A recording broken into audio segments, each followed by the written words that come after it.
कहिए मुरली प्रसाद, मोहनदास आपके लिए क्या कर सकता है? हे बापू, राजकुमार हिरानी त्याने मला बोलवलं होतं वेगळ्याच रोलसाठी. लगेरो मंदाबाईमध्ये विद्या बालनच्या गांधीवादी आजोबांचा एक सेकंड इनिंग्स होम असतो. त्या सेकंड इनिंग होम मध्ये सगळे चक्र म्हातारे असतात. तर मी त्या वयाचा नव्हतो. त्यांनी माझे रोज बघितले होते. तो नागपूरचा आहे, राजकुमार हिरानी. तो म्हणे बघत राहिला बराच वेळ. म्हटलं का हा का बघतो सारखा माझ्याकडे, सांगितलं त्याला करतोय काम म्हणून.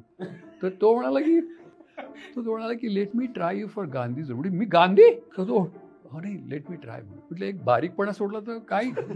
मग म्हटलं बघा तुम्ही. तर मला तेवढं कॅमेरामध्ये सांगितलं की बऱ्याच लोकांना इंटरेस्ट आहे. विधू चोप्राची फिल्म होती आणि मग ट्रायल घेतलं तर ते फारच खुश झाले. मला फोन आला एकदम राजकुमार हिरानीचा. मला म्हणाला की विधू चोप्राला बोलायचं. काय बोलायचं.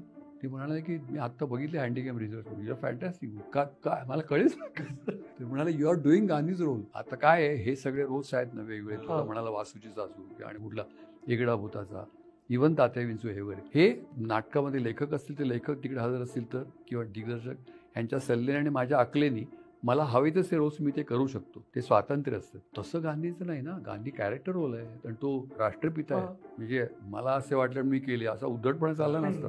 तर मला ते खूप टेन्शन होतं. म्हणजे एकतर ती त्यांची जरा वेगळीच स्टोरी लाईन होती. म्हणजे तो लोकांची हाडं मोडणारा मुन्नाबाई आणि राष्ट्रपिता आहे ना एकत्र आणणं म्हटलं तर हे फारच लोक काय हे असं कसं शक्य आहे. तर मला ते होतं की गांधींना कॅरेक्टर, गांधींना या सिनेमामध्ये ऍक्सेप्ट करतील का, स्वीकारतील का लोक, एक. आणि दुसरं त्याच्यापेक्षा जास्ती मोठं टेन्शन मला गांधी म्हणून स्वीकारायचं. आणि त्याच्यासाठी तुम्हाला नॅशनल अवॉर्ड मिळाला.